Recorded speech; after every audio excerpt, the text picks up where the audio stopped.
I want to start today by asking you to just visualize a very specific moment. You've just spent, I don't know, 3 hours at a dinner party or maybe a really high-stakes client meeting. You've been charming, you've been attentive, you've laughed at all the right jokes. You get in your car, the door thuds shut, and there is this silence. The silence is heavy. It's so heavy. And in that silence, you feel your face muscles like physically drop. You just slump. That person you were 5 minutes ago, gone. And that's that moment, right? Taking off the mask. Mm-hmm. We talk about masking all the time, how exhausting it is to curate this whole I'm fine, everything is under control persona. But the question that really stopped me in my tracks today is, what happens after the door shuts? We usually treat that moment as the finish line. Like, okay, mission accomplished, I survived, now I can just be. Right. But the source material we're diving into today argues that taking the mask off isn't the end of the movie at all. It's actually the opening scene of a much more complicated and, frankly, more dangerous story. It's a terrifying story for a lot of people. Because once that mask is off, you're not fixed, you're just exposed. We're looking at a really profound piece of writing by Jaime Hoerricks, a PhD, titled After the Clearing, What Safety Would Mean. Mm-hmm. And I have to say, this isn't your standard 5 steps to authenticity kind of article. It feels different. It feels more like, I don't know, environmental science for the soul. That is a great way to put it. Hoerricks frames this entire discussion around ecology. The central argument is that we spend way too much time trying to fix the person, the flower, if you will, and not nearly enough time looking at the soil, the air, and the weather they're trying to grow in. So the mission for this deep dive, then, is to figure out the difference between simply knowing who you are, that unmasking moment, and actually being safe enough to exist that way. Because as I was reading this, I realized those are two totally unrelated things. They are completely different states of being, and Hoerricks is pushing us to move away from management, managing symptoms, managing behaviors, and toward dignity. Okay, so let's start at the beginning of the piece, or what Hoerricks calls the threshold. The text describes unmasking not as a destination, but as a doorway. A doorway that doesn't come with instructions. And this is where the writing gets so specific. Hoerricks says that unmasking simply interrupts the old choreography. Interrupts the old choreography. I mean, I paused on that phrase for a long time. It suggests that our masked selves aren't just fake. They're a performance we've memorized. Well, think about muscle memory. If you've been masking your neurodivergence or your anxiety or just your true personality for 20 years, you aren't just pretending. You are physically executing a routine. You know exactly when to smile, how to pitch your voice, where to put your hands. It's a full-body dance. So when the text says unmasking interrupts this, it's not just a relief. It's a huge disruption. Imagine you're walking on one of those moving walkways at the airport. You're walking at a certain rhythm, the ground is moving with you, and then suddenly the machine just stops dead. What happens? You stumble. You almost faceplant. Exactly. You lurch forward. You don't know how to walk normally for a split second because all that momentum is gone. That is the threshold. You aren't graceful. You're just stopped. And Hoerricks writes that we interrupt the choreography long enough to notice the floor beneath our feet. That's such a vivid image. The music cuts out, the moving walkway stops, and you're just standing there kind of looking at your shoes. And that is a very vulnerable place to be because the script is gone. You don't know what to do with your hands anymore. Which brings us to the central question Hoerricks asks. Once you're standing there, unmasked and stumbling, what conditions would allow this newly uncovered self to remain alive? Wow. That pivot is so crucial. It changes the question from who am I to where am I? It shifts the burden entirely. Yeah. It's like if you take a tropical plant and uncover it in the middle of a blizzard, the plant isn't failing because it dies. The environment is killing it. Which leads us to the core concept here. Safety. Now, if I walk into a corporate HR office and I ask about safety, they're going to hand me a binder. Here are the fire exits. Here's the harassment policy. The rulebook approach, yeah. We love rulebooks because they're easy to measure. But Hoerricks explicitly rejects that. The text says safety is not a rulebook. It is not a checklist. Okay, so if it's not a list of rules, what is it?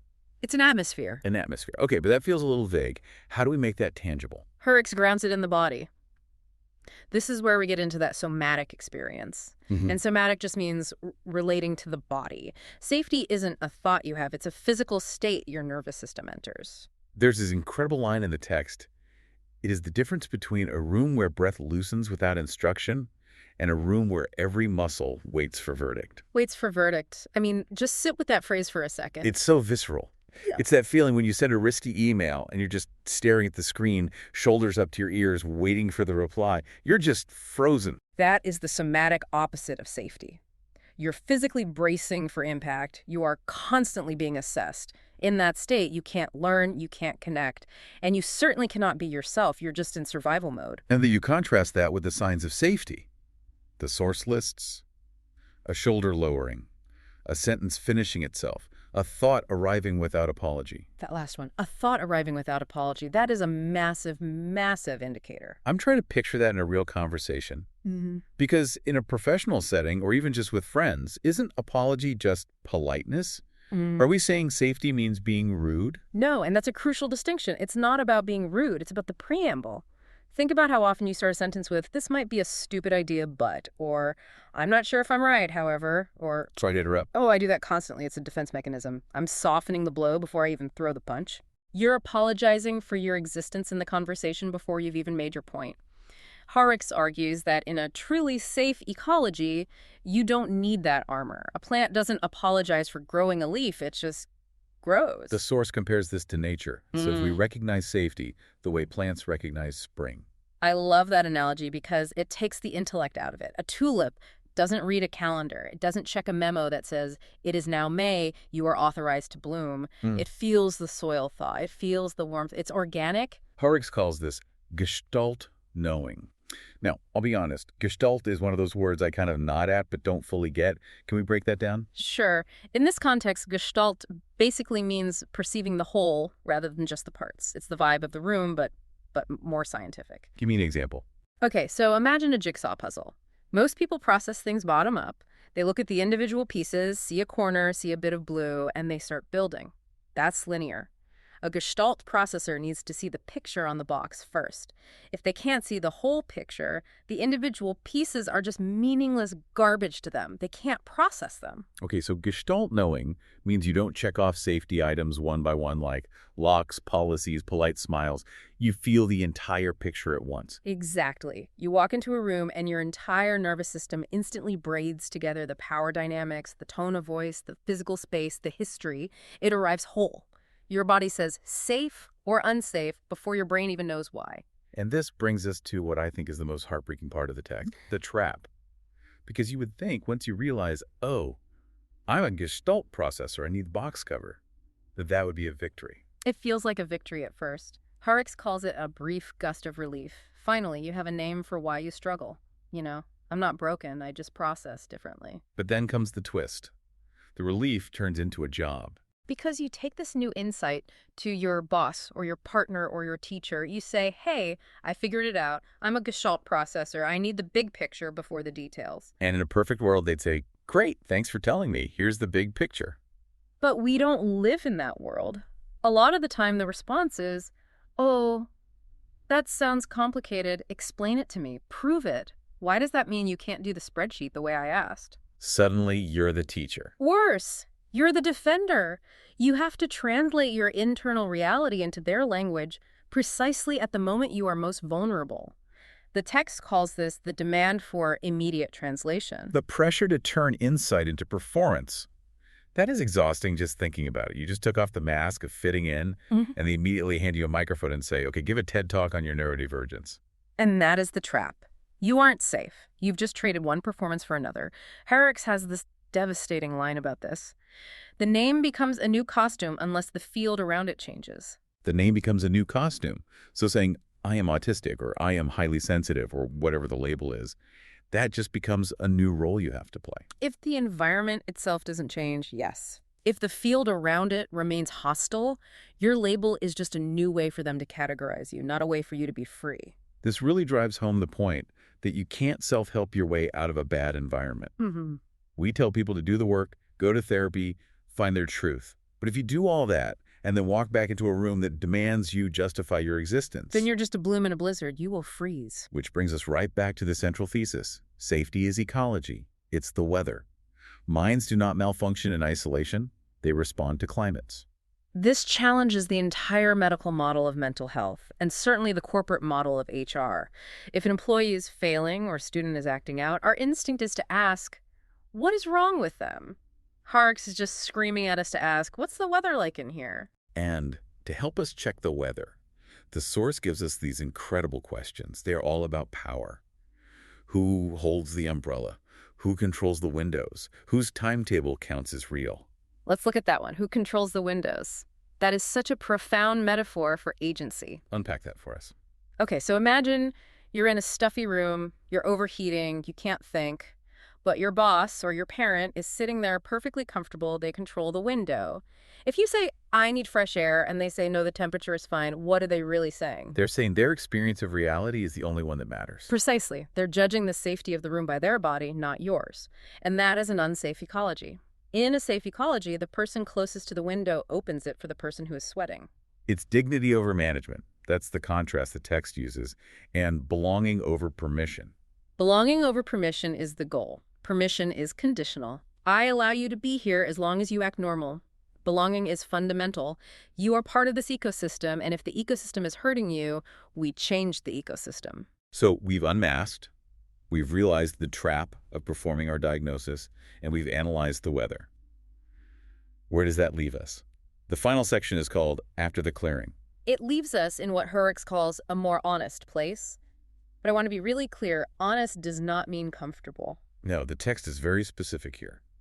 The mask has been loosened. It says perhaps it's set on the back of the chair. It's within reach. We haven't burned it. And the nervous system is testing the air. That is the state so many of us are in right now. We're sniffing the wind. Is it safe? Can I lower my shoulder? Can I finish my sentence without apologizing? The final task, the source argues, isn't to build a better mask. It's not to just toughen up. No. The goal is to imagine rooms where one might not need it so urgently. Designing rooms, not designing behaviors. It shifts the responsibility from the individual to the collective. If we want safety, we have to build spaces.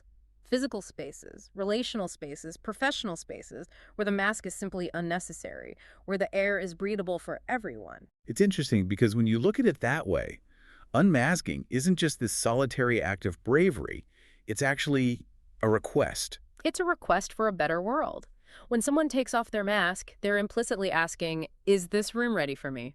And often, tragically, the answer is no, put it back on. Hoerricks is challenging us to be the people who build the room that says yes. So let's just recap the big picture here.